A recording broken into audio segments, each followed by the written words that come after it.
Coaching to each salesperson's meeting. What do I mean by this? Our salespeople actually go out, they have sales meetings, they have conference calls. Don't we want to know what's going on? Don't we want to know what actually occurred? Don't we want to know if they asked open-ended questions? Don't we really want to know how they handled the price objection or the competitor objection? Of course we do. But let me use a little humor to help us. We want to know if our people asked really good open-ended questions. We want to know how they handled a competitor objection. But let me ask you something. When was the last time a salesperson came into your office and said, Bob, I got to tell you, I just got done with a sales call and whoo, I asked all close-ended questions, and I'll tell you one thing, I had no clue how to handle that competitor objection. And the other thing is, I didn't take notes, so I don't even remember really what happened. Now, if I got you laughing a little bit, good. But let's think about what I just said. Isn't there a little truth in it?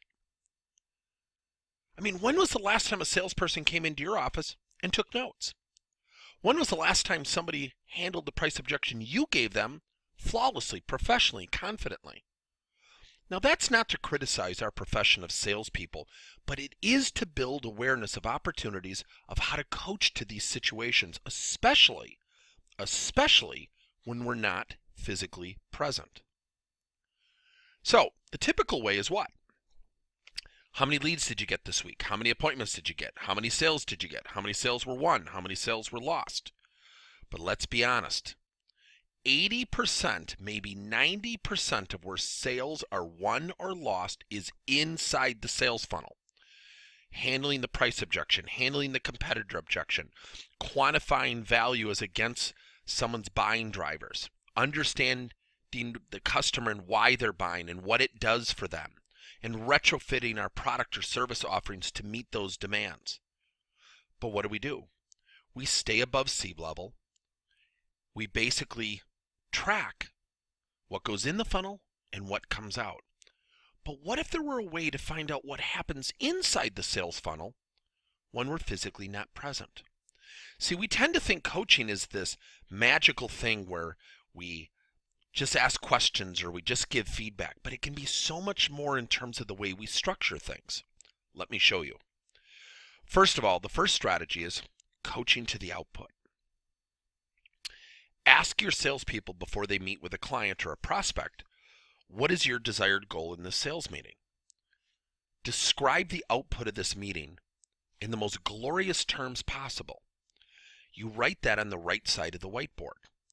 Then you go back to the left side of the whiteboard and you ask, what steps do you need to take to facilitate that experience, that output as you just defined it? What questions are you going to ask? How are you going to show them you're attentive? What are you going to do to show them that you're actively listening?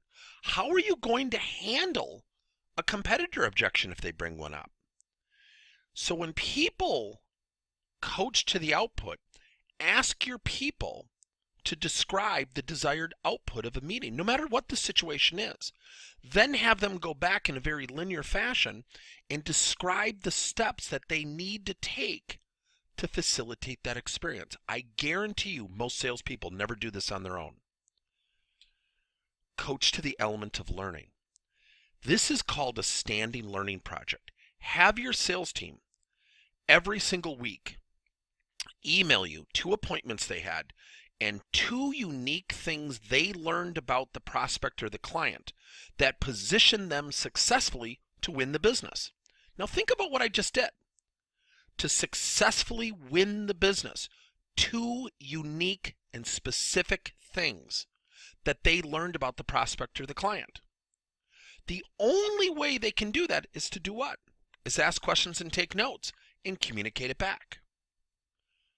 Third, coach to the power of observation for integrity and self-awareness. Now, what I mean by that is use what we call third-party questions. And you can even use something called a video-based question. So for example, I might say, Tom, looking back at the meeting you had with that prospect, if you were watching yourself and observing, and a videotape was playing back, and you were watching yourself interact, Name 3 things you felt you did well and 2 areas where you felt like you specifically could improve. See, people know. People know when they don't have good sales calls. But let's be honest. We've got to position our salespeople to be honest. Because what do we typically do in sales meetings? We get everyone together and we say what? Come on, everyone, we're going to hit our numbers, right? Wouldn't it be great if someone raised their hand and said, nope, I'm not going to even be close. My pipeline is low. I can't handle objections. I don't even know what an open-ended question is. So there's my second attempt at humor.